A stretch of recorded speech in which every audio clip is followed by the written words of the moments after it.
මේ 2021 තියරි පන්තියට දාන වීඩියෝ එක.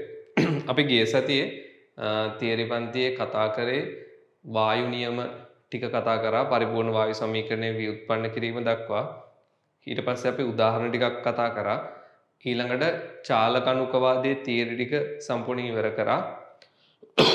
ඊළඟට අපි කිව්වා හෝම්වර්ක් 5ට යමු කියලා මේ සතියේ. එතකොට දැන් අපි අද හෝම්වර්ක් 5න් තමයි පටන් ගන්නෙ. වායු ප්‍රසාරණයට අදාළව තව උදාහරණ ටිකක් කරලා වායු ටික තව පොඩ්ඩක් ඔලුවට දාලා මේක විශ්ලේෂණය කරලා බලමු. ඊට පස්සේ අපි යන් මේ අලුත් මාතෘකාවට. රයිට්. මුලින් අද අපි පටන් ගන්නෙ ගිය සතියේ පාඩමේ අන්තිම තැනින්මයි. අපි ගිය සතිය ඉවර කරේ චාලකණුකවාදයෙන්. අපි අද පටන් ගන්නෙ හෝම්වර්ක් 5 වායු ප්‍රසාරණයට අදාළව උදාහරණ ගණන් කීපයකින්. හරි. එතකොට බලන්න පළවෙනි ප්‍රශ්නය හෝම්වර්ක් 5 පළවෙනි ප්‍රශ්නය බැලුම් බෝල විකුණන්නෙක් බැලුන් පිරවීම සඳහා හීලියම් වායුව පිර වූ සිලින්ඩරයක් භාවිතා කරනවලු. සිලින්ඩරයේ පරිමාව 0.1 ඝන මීටර වන අතර ආරම්භයේදී එක වැඩි කිරීම 10/7 පීඩනයක පවතී. අපි අඳගමු එක මේ හීලියම් බැලුන් පුරවන්න ඔය වගේ සිලින්ඩරයක් භාවිතා කරනවා. මේ සිලින්ඩරේ පරිමාව 0.1 ඝන මීටර. ආරම්භයේ සිලින්ඩරේ පිරලා තියෙන්නේ එක වැඩි කිරීම 10/7 පීඩනයකින්. එක වැඩි කිරීම 10/7 පීඩනයකින් තමයි සිලින්ඩරේ වායුව පිරලා තියෙන්නේ. හීලියම්. හරි. නොයදෙන සුළු තුනී ප්ලාස්ටික් ද්‍රව්‍යයකින් බැලුන් තනා ඇති අතර එක වැඩි කිරීම 10^2 ඝන මීටරයක උපරිම පරිමාවට එළඹුණු විට ඒ තුල පීඩනය එක වැඩි කිරීම 10/5ක් වේ. රයිට්. මේ බැලුන් හදලා තියෙන්නේ මේ තුනී ප්ලාස්ටික් ද්‍රව්‍යයකින් ඔය වගේ නොයදෙන සුළු. මේක සම්පූර්ණයෙන් පිරුණාම බැලුන් එක. මේකේ පරිමාව එක වැඩි කිරීම 10^2 ඝන මීටර. එතකොට මේක ඇතුලේ පීඩනය එක වැඩි කිරීම 10/5 පැස්කල්. හරිනේ. සම්පූර්ණයෙන් පිරුණාම බැලුන් එකේ පරිමාව සහ පීඩනය. ඔහොමයි තියෙන්නේ. ප්‍රත්‍යස්ත නැහැ. ප්‍රත්‍යස්ත බැලුන් එකක් නෙමෙයි. පිම්බුණාට පස්සේ පරිමාව නියතයි. හරි. ඊළඟට කියනවා හීලියම් වල සාපේක්ෂ පරමාණුක ස්කන්ධය 4යි. පද්ධතියේ උෂ්ණත්වය 27 පවතින බව සලකන්න. පද්ධතියේ උෂ්ණත්වය 27යි කියන්නේ කෙල්වින් 300යි. හරිනේ. කෙල්වින් 300 තමයි තියෙන්නේ. පළවෙනි කොටස සිලින්ඩරය තුල වායු පීඩනයක් ඇතිවන්නේ කෙසේදයි පැහැදිලි කරන්න. සිලින්ඩරය ඇතුලේ වායු පීඩනයක් ඇති වෙන්නේ කොහොමද? පීඩනයට හේතුව දැන් අපි දන්නවා පීඩනය කියන්නේ මොකක්ද? ඒකක වර්ගඵලයක් මත ලම්බක බලය. පීඩනය කියන්නේ ඒකක වර්ගඵලය මත ලම්බක බලය. බලයට හේතුව මොකක්ද? ගම්‍යතා වෙනස් වීමේ ශීඝ්‍රතාව. ගම්‍යතා වෙනස් වීමේ ශීඝ්‍රතාව. එහෙනම් සිලින්ඩරය ඇතුලේ වායු අණු බිත්තියේ ගැටීම හේතුවෙන් ගම්‍යතා වෙනසක් ඇති වෙනවා. ඒකක වර්ගඵලයක් මත වායු අණු ගැටීම නිසා ගම්‍යතාව වෙනස් වීමේ ශීඝ්‍රතාවය තමයි පීඩනයක් ඇතිවීමට හේතුව. හරිනේ? වායු අණු සිලින්ඩරයේ බිත්තියේ ගැටීම නිසා ඒකක වර්ගඵලයක් මත අණු ගැටීම නිසා ගම්‍යතාව වෙනස් වීමේ ශීඝ්‍රතාවය තමයි පීඩනය කියන්නේ. පැහැදිලිද? ඒකක වර්ගඵලයක් මත වායු අණු ගැටීම නිසා ගම්‍යතාව වෙනස් වීමේ ශීඝ්‍රතාවය තමයි පීඩනය කියලා අපි අදහස් කරන්නේ. මේ වායු අණු ගැටීම නිසා ගම්‍යතාව වෙනස් වීම නිසා තමයි පීඩනයක් ඇති වෙන්නේ. හරිද? දෙවෙනි කොටස අහනවා බැලූනයක් එහි උපරිම පරිමාව දක්වා හීලියම් වායුවෙන් පිර වූ විට බැලූනය තුල ඇති වායුවේ ස්කන්ධය ගණනය කරන්න. උපරිම පරිමාව දක්වා අපි හීලියම් වායුවෙන් පිරවුවොත් අපි බලමු මේක ඇතුලේ කොච්චර ස්කන්ධයක් තියෙනවද කියලා. බැලූනයට අපි PV = nRT දාමු. බැලූනේ පීඩනය උපරිම වශයෙන් පිරුණාම පීඩනය 10.5යි පරිමාව 10.2යි මවුල ගණන ස්කන්ධය බෙදීම මৌলিক ස්කන්ධය R සර්වත්‍ර වායනියතේ ගානේ දීලා නැහැ නේ R වලගේ දීලා නැහැ අපි ඒක ගමු 8.314යි උෂ්ණත්වය කෙල්වින් 300යි උෂ්ණත්වය කෙල්වින් 300යි ඊළඟ මේකේ හීලියම් වල සාපේක්ෂ පරමාණු ස්කන්ධය දීලා තියෙනවා 4යි මෙතන සුළු කරොත් 10.3යි මෙතනින් බිංදු දෙකකුත් කැපුණාම මෙතන 10යි 8.314යි සාපේක්ෂ පරමාණු ස්කන්ධය 4යි මේකෙන් අපිට පුළුවන් ස්කන්ධය හොයාගන්න 40 බෙදීම 3.1.4යි හරිනේ 40 බෙදීම 3.1.4යි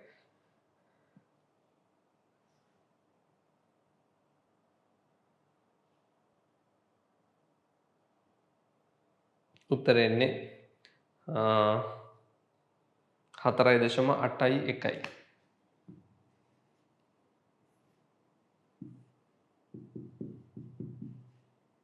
ග්‍රෑම් මොකද මෙතන මම 4 ආදේශ කරේ ග්‍රෑම් වලින්නේ ඒ නිසා මෙතනට එන්නේ ග්‍රෑම් 4.81 ග්‍රෑම් ඕක තමයි බැලුන් එක තුළ හීලියම් ස්කන්ධය ඊළඟ අහනවා සෙල්සියස් 27 දී මෙම වායු සිලින්ඩරයේ භාවිතයෙන් නියම අයුරින් පුරවාගත හැකි බැලුන සංඛ්‍යාව ගණනය කරන්න.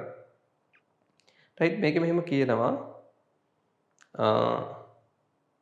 ආරම්භයේ පීඩනය සිලින්ඩරේ එක වැඩි කිරීම 10.7යි. බැලුනේ සම්පූර්ණයෙන් පිරුණාම බැලුනේ ඇතුලේ පීඩනය එක වැඩි කිරීම 10.5යි. එතකොට මේ හීලියම් පුරවපු සිලින්ඩරයෙන් අපිට ওই විදියට බැලුන් එක පුරවා ගැනීමේ හැකියාව ලැබෙන්නේ ඇතුලේ පීඩනය වැඩි නම් විතරයි. මොකද අභ්‍යන්තර පීඩනය වැඩි නම් තමයි බැලුන් එක ඇතුළට වාතය ගලන්නේ. පැහැදිලිද? සිලින්ඩරයේ තුල පීඩනය වැඩි වුණොත් තමයි බැලුනේ ඇතුළට වාතය ගලන්නේ. ඒතර බැලුනේ තුල උපරිම පීඩනය සිලින්ඩරයේ තුල පීඩනයට සමාන වෙනකොට බැලුනේ ඇතුළට හීලියම් ගැලීම නවතිනවා. වාතය ගලන්නේ වැඩි පීඩනයේ සිට අඩු පීඩනයට. ටික ටික සිලින්ඩරයෙන් වාතය ඉවත් වෙනකොට සිලින්ඩරයේ ඇතුලේ පීඩනය අඩු වෙනවා. සිලින්ඩරයේ ඇතුලේ පීඩනය බැලුන් එකේ උපරිම පීඩනයට සමාන වෙනකොට වායුව ගැලීම නවතිනවා. එහෙනම් අපි බලමු ආරම්භක පීඩනය එක වැඩි කිරීම 10.7ක් නම් අපට බැලුන් පුරවාගත හැක්කේ එක වැඩි කිරීම 10.5 දක්වා පමණයි නම් ඒ පීඩන වෙනසට අදාළව කොච්චර වාත ස්කන්ධයක් එළියට ගන්න පුළුවන්ද කියලා බලමු. හරිනේ? සිලින්ඩරයේ ආරම්භක පීඩනය මේ අපට වාතය පුරවන්න පුළුවන් සිලින්ඩරයේ තුල පීඩනය 10.5ක් වනතෙක් විතරයි. මොකද පීඩනය බැලුන් එකේ පීඩනයට සමාන වුණාම වාතය බැලුනේ තුලට ගැලීම නවතිනවා. මෙන්න මේ පීඩනයටකම් වාතය පුරවන්න පුළුවන් හීලියම් පුරවන්න පුළුවන්. අපි බලමු පීඩනය මේ මට්ටමට එනකොට කොච්චර වාත ස්කන්ධයක් හීලියම් ස්කන්ධයක් එළියට ගන්න පුළුවන්ද කියලා. අපි දන්නවා සමීකරණය PV සමානයි nRT. මට මෙහෙම ලියන්න පුළුවන් ඩෙල්ටා PV සමානයි ඩෙල්ටා nRT. මොකද සිලින්ඩරයේ පරිමාව නියතයි. පීඩන වෙනසක් ඇති වෙන්නේ මවුල ගාන වෙනසක් ඇති වෙන නිසා. මවුල ගාන කියන්නේ එළියට යන හීලියම් ප්‍රමාණය. ඩෙල්ටා n කියලා ගත්තේ එළියට යන හීලියම් ප්‍රමාණය. ඩෙල්ටා P 10.7 සිට 10.5 දක්වා වෙනස් වෙනවා. Delta P. හරිනේ? 10.7 සිට 10.5 දක්වා තමයි සිලින්ඩරයේ පීඩනය වෙනස් වෙන්නේ. සිලින්ඩරයේ පරිමාව 0.1යි. 0.1යි. මවුල ගණන ඩෙල්ටා n කියන්නේ ස්කන්ධ වෙනස බෙදීම මৌলিক ස්කන්ධය. RT මේ පැත්ත සුළු කරමු 10.5ක් එළියට ගන්න පුළුවන්. ඒතර මෙතන එන්නේ 100 ඍණ 1යි. 0.1යි. සමානයි මම ඊළඟ පෙළට ගත්තා delta m capital M 4යි R 8.314යි උෂ්ණත්වය 300යි කෙල්වින්. උෂ්ණත්වය කෙල්වින් 300යි. හරිනේ? මේක සුළු කරමු. මේ දශමික බිඳුව ගන්න 10.4යි 99 වැඩි කිරීම 10.4 සමානයි ඩෙල්ටා M 8.314යි 300යි බෙදීම 4යි. ඩෙල්ටා M මුක්ත කරමු. බිංදු දෙකක් කපන්න පුළුවන්. 99යි 10.2යි වැඩි කිරීම 4යි බෙදීම 8.314යි 3යි බිංදු දෙකක් කැපුවා. මෙන්න මේක සුළු කරලා ඩෙල්ටා M හොයාගන්න පුළුවන්.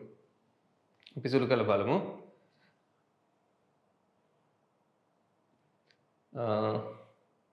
99 වැඩි කිරීම 4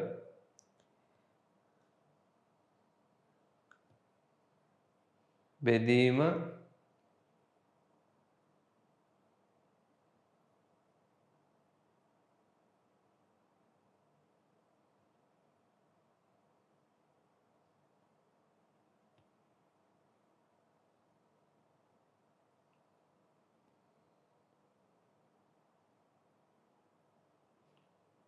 1587.68ක්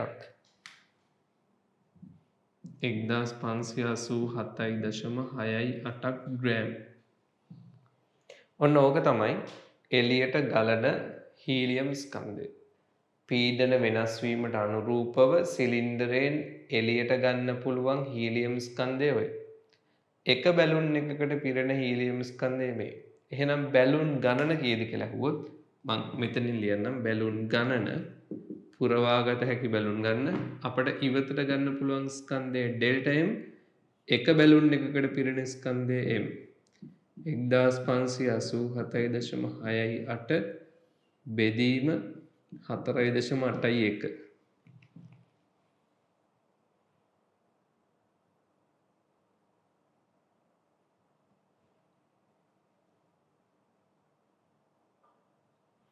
ආසන්නව බැලුන් 330ක් පුරව ගන්න පුළුවන්. බැලුන් 330ක් පුරව ගන්න පුළුවන්. පැහැදිලිද? අදහස තේරුණාද? සිලින්ඩරයේ ආරම්භක පීඩනය 10.7යි. බැලුන් එක පිරුණාම පීඩනය 10.5යි. එහෙනම් සිලින්ඩරය තුල පීඩනය 10.5කට අඩු වෙනකන් බැලුන් පුරවන්න පුළුවන්. පීඩන වෙනසට අනුරූපව ඉවතට ගලන හීලියම් ස්කන්ධය ග්‍රෑම් 1587.68යි. එක බැලුන් එකකට පිරෙන ස්කන්ධය 6.81යි. එහෙනම් පුරවාගත හැකි බැලුන් ගණන 330යි. හරිනේ? 330යි. පැහැදිලිද? අපි යමු ඊළඟ මාතෘකාවට. ලියන්න මාතෘකාව තාපමිතිය. තාපමිතිය. හරි? තාපමිතිය. අපි තාපමිතිය කියන මාතෘකාවට තමයි යන්නේ. තාපමිතිය. ඒ කියන්නේ තාපය මැනීම කියන වගේ අදහසක්. හරිනේ? තාපය මැනීම තාපමිතිය. ඒකට ලියන්න යම් පදාර්ථ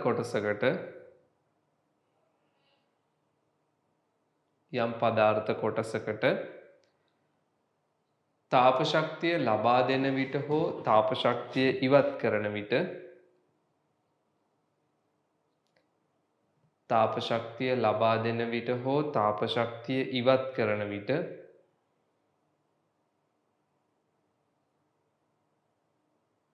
සිදුවිය හැකි විපර්යාසයන් දෙකකි. සිදුවිය හැකි විපර්යාසයන් දෙකකි. right හොඳට අහගන්න. යම් පදාර්ථ කොටසකට මේ පදාර්ථ කොටස ඝනයක් ද්‍රවයක් හෝ වායුවක් වෙන්න පුළුවන්. හරිනේ? මේ පදාර්ථ කොටසට අපි තාප ශක්තිය ලබා දුන්නොත් හෝ අපි මේ පදාර්ථ කොටසෙන් තාප ශක්තිය ඉවත් කරොත් සිදුවිය හැකි ප්‍රධාන වෙනස්කම් දෙකක් තියෙනවා. හරිනේ? යම් පදාර්ථ කොටසකට තාප ශක්තිය ලබා දෙනකොට හෝ තාප ශක්තිය ඉවත් කරනකොට විය හැකි ප්‍රධාන වෙනස්කම් දෙකක් තියෙනවා. හරිනේ? සිදුවිය හැකි වෙනස්කම් දෙකක් තියෙනවා. අංක 1 පදාර්ථයේ උෂ්ණත්වය වෙනස් වීම.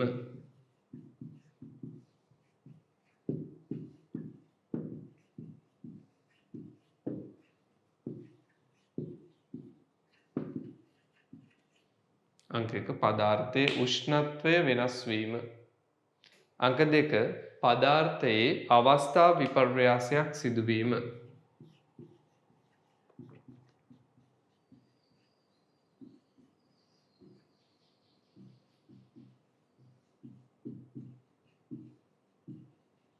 පදාර්ථයේ අවස්ථා විපර්යාසයක් සිදුවීම.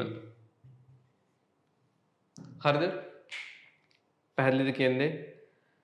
රයිට්. අපි සාමාන්‍යයෙන් පදාර්ථ කොටසකට තාප ශක්තිය ලබා දෙනකොට හරි ඒ පදාර්ථ කොටසෙන් තාප ශක්තිය ඉවත් කරනකොට හරි තාප ශක්තිය ලබා දීම කියන්නේ ඇත්තටම රත් කිරීම.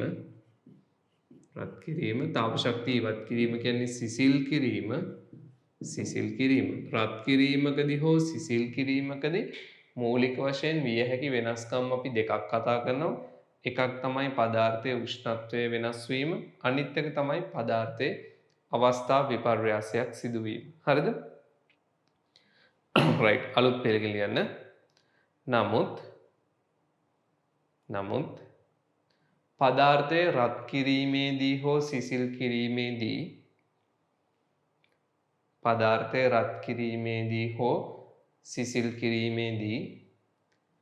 ඉහත විපර්යාසයන්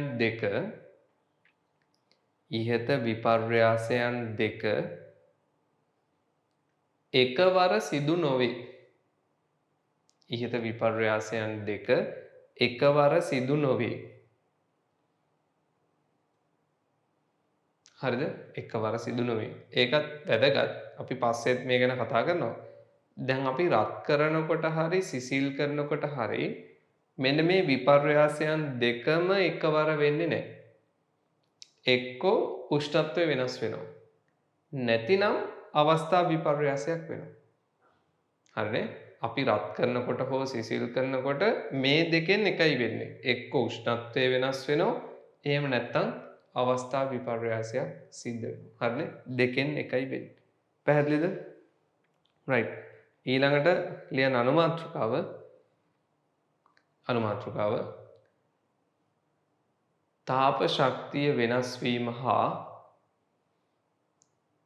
තාප ශක්තිය වෙනස් වීම හා අනුරූපව උෂ්ණත්වයේ විචලනය වීම. තාප ශක්තිය වෙනස් වීම හා අනුරූපව උෂ්ණත්වයේ වෙනස් වීම.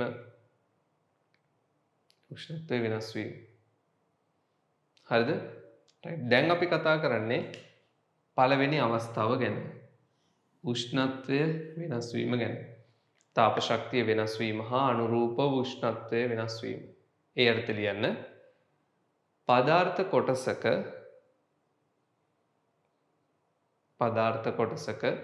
තාප ශක්තිය වෙනස් කරන විට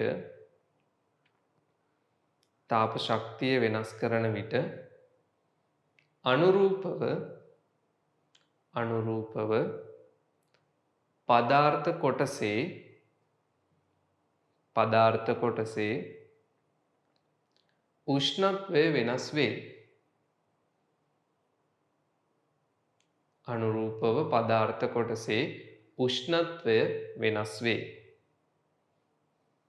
රයිට්. මේක හොඳට බලන්න. අපි දුම් පදාර්ථ කොටසක් තියෙනවා උෂ්ණත්වයේ T0. මම මේක රත් කරනවා. ඒ කියන්නේ තාප ශක්තිය ලබා දෙනවා. ඩෙල්ටා Q තාප ශක්තිය ලබා දෙනවා. ඩෙල්ටා Q වැඩි කරනවා. රත් කිරීම. එතකොට මේ පදාර්ථ කොටසේ උෂ්ණත්වය වැඩි වෙනවා.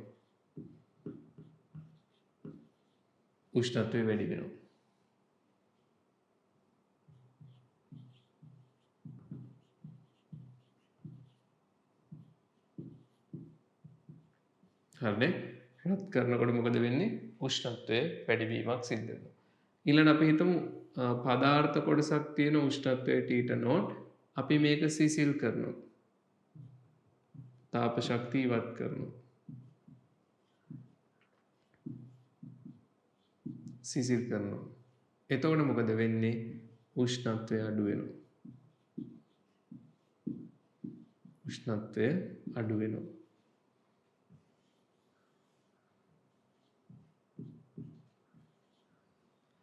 පැහැදිලිද? රත් කිරීමකදී උෂ්ණත්වයේ වැඩිවීමක් වෙනවා. ඩෙල්ටා Q තාප ශක්තියකට අනුරූපව ඩෙල්ටා T උෂ්ණත්ව වැඩිවීමක්. සිසිල් කරනකොට උෂ්ණත්වය අඩු වෙනවා. ඩෙල්ටා Q තාපය ඉවත් කිරීමකට අනුරූපව ඩෙල්ටා T උෂ්ණත්වය අඩුවීමක් වෙන්න පුළුවන්. හරිද? මේ සටහන් දෙක අඳගන්න. හරි? මේ සටහන් දෙක අඳගන්න.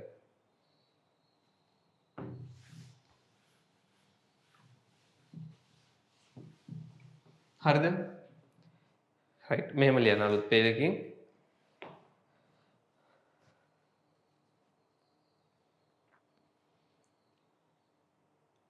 තාප ශක්තිය වෙනස්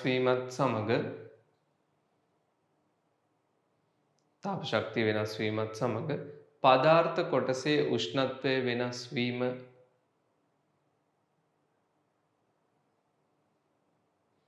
පදාර්ථ කොටසේ උෂ්ණත්වය වෙනස් වීමක් එහෙම ලියමු. තාප ශක්තිය වෙනස් වීමත් සමග පදාර්ථ කොටසේ උෂ්ණත්වය වෙනස් වීමක්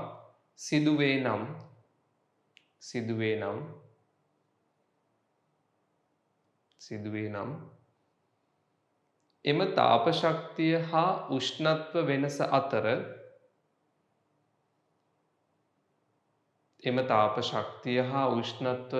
අතර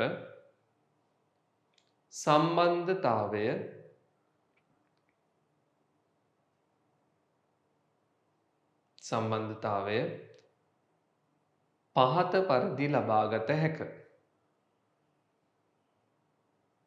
පහත පරිදි ලබාගත හැක. හරිද? රයිට් හොඳට අහගන්න.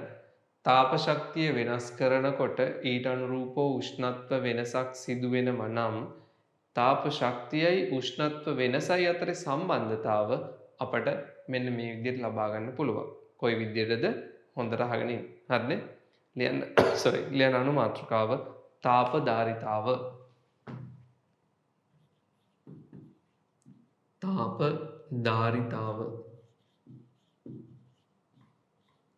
තාප ධාරිතාව. හරිනේ? තාප ධාරිතාව. සංකේතය අපි ගමු C. තාප ධාරිතාව C. හරි? එයට ලියන්න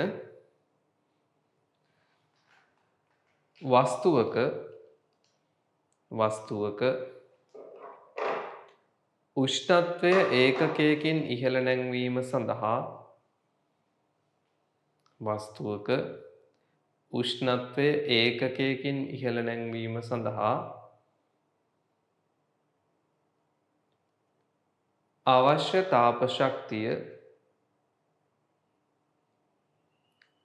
තාප ශක්තිය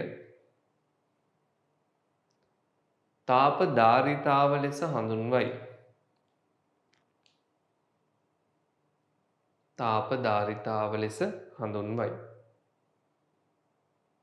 right හොඳට අහගෙන ඉන්න. දැන් මේ තාප ශක්තියයි උෂ්ණත්වය අතර සම්බන්ධය ගන්න හදන්නේ. එතෙන්දී අපි අනු මාත්‍රිකාවක් මැද්දට දැම්මා. මොකද්ද මාත්‍රිකාව? තාප ධාරිතාව. හොඳට අහගෙන ඉන්න. කිසියම් වස්තුවක උෂ්ණත්වය T නම් මේ වස්තුවේ උෂ්ණත්වය ඒකකයකින් ඉහළ නැංවීම T-1 කරන්න අවශ්‍ය තාප ශක්තිය අපි කියනවා C තාප ධාරිතාව.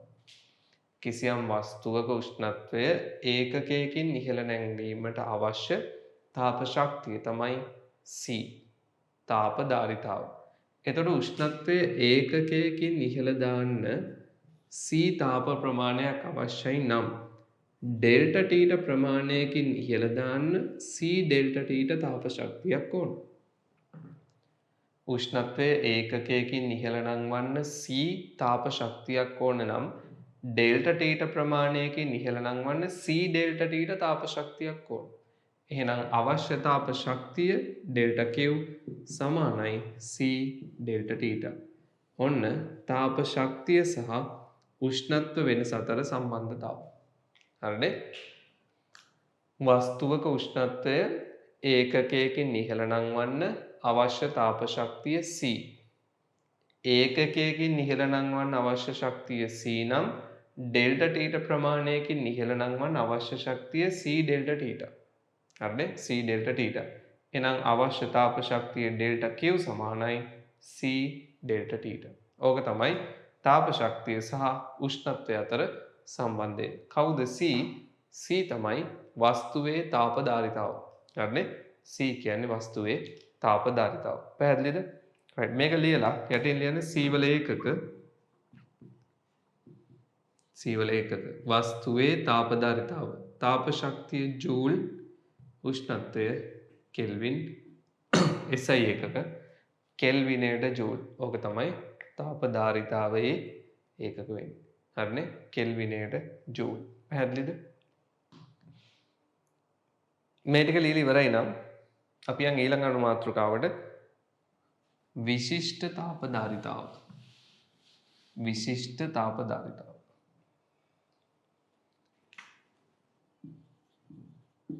විශිෂ්ට තාපධාරිතාව සංකේතය S. හරිනේ? සංකේතය S. විශිෂ්ට තාපධාරිතාව S. එයට ලියන්න කිසියම් ද්‍රව්‍යයක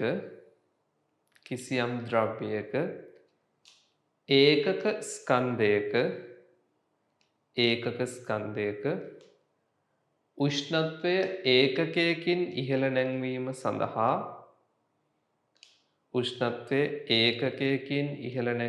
සඳහා අවශ්‍ය තාප ශක්තිය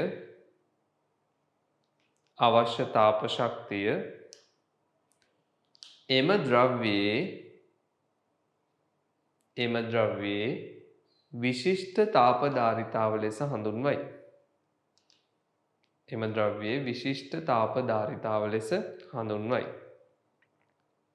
හරිද? right ඔන්න අපි පැහැදිලි කරන්න හදන්නේ මම ආයෙ පාරක් කියන්නම්. කිසියම් ද්‍රව්‍යයක ඒකක ස්කන්ධයක උෂ්ණත්වය ඒකකයකින් ඉහළ නැංවීම සඳහා අවශ්‍ය තාප ශක්තිය එම ද්‍රව්‍යයේ විශිෂ්ට තාපධාරිතාව ලෙස හඳුන්වනවා. බලන්න කිසියම් ද්‍රව්‍යයක් තියෙනවා. මොනවා හරි ද්‍රව්‍යයක්. ඒකෙන් ඒකක ස්කන්ධයක් තියෙනවා. කිලෝග්‍රෑම් එකක්. මේකේ උෂ්ණත්වය අපි දුමු T. මෙම ද්‍රව්‍යයේ මෙම ඒකක ස්කන්ධයේ උෂ්ණත්වය ඒකකයකින් ඉහළ නංවනවා. T ධන එකක්. උෂ්ණත්වය ඒකකයකින් ඉහළ නංවනවා. මේ සඳහා අවශ්‍ය තාප ශක්තිය තමයි S විශිෂ්ට තාපධාරිතාව. පැහැදිලිද? එතකොට කිලෝ එකක උෂ්ණත්වය ඒකකයකින් ඉහළ නංවන්න අවශ්‍ය ශක්තිය S. කිලෝ එකක ඒකක ස්කන්ධයක උෂ්ණත්වය ඒකකයකින් ඉහළ නංවන්න අවශ්‍ය ශක්තිය S. එහෙනම් M ස්කන්ධයක උෂ්ණත්වය ඒකකයකින් ඉහළ නංවන්න අවශ්‍ය ශක්තිය ms. හරිද? කිලෝ එකක උෂ්ණත්වය ඒකකයකින් ඉහළ නැංවීම. ඒක වඩා පැහැදිලි නම් මෙහෙම ලියන්නම්. කිලෝ එකක උෂ්ණත්වය ඒකකයකින් ඉහළ නැංවීම අවශ්‍ය ශක්තිය S. කිලෝ එකක උෂ්ණත්වය ඒකකයකින් ඉහළ නංවන්න අවශ්‍ය ශක්තිය S තාප ශක්තිය. එහෙනම් කිලෝ m උෂ්ණත්වය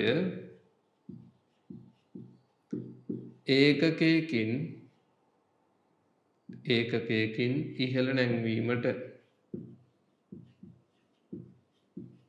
අවශ්‍ය ශක්තිය කීයද? ms. හරිනේ? කිලෝ m වල උෂ්ණත්වය ඒකකයකින් ඉහළ නැංවීමට අවශ්‍ය ශක්තිය ms. හරි? එතකොට කිලෝ එකකට S නම් කිලෝ m වලට ms.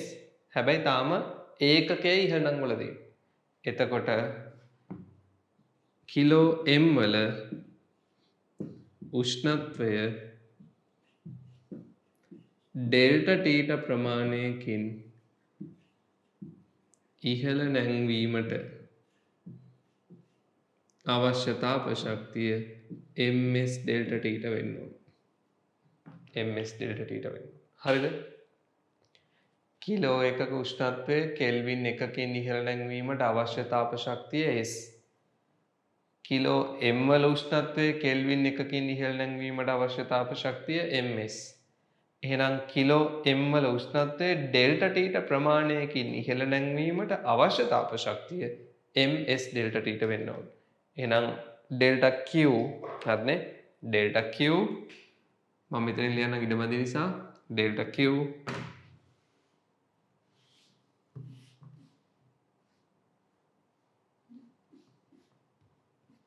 ඩෙල්ටා Q අවශ්‍ය තාප ශක්තිය ms ඩෙල්ටා ටීට ms ඩෙල්ටා ටීට.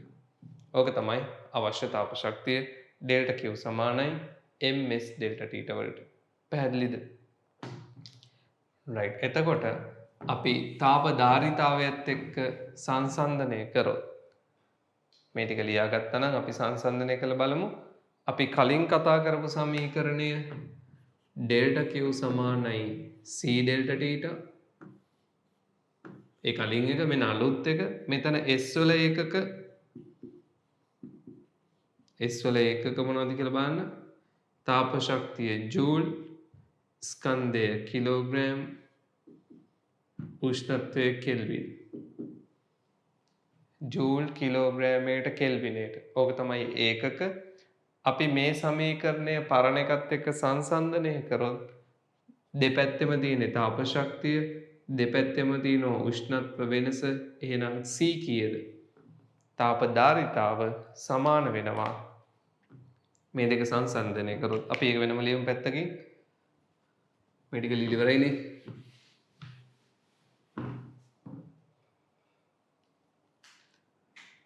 මේකයි ms ඩෙල්ටා ටීට. සැසඳූ විට C තාප ධාරිතාව සමාන වෙන්නේ කාටද?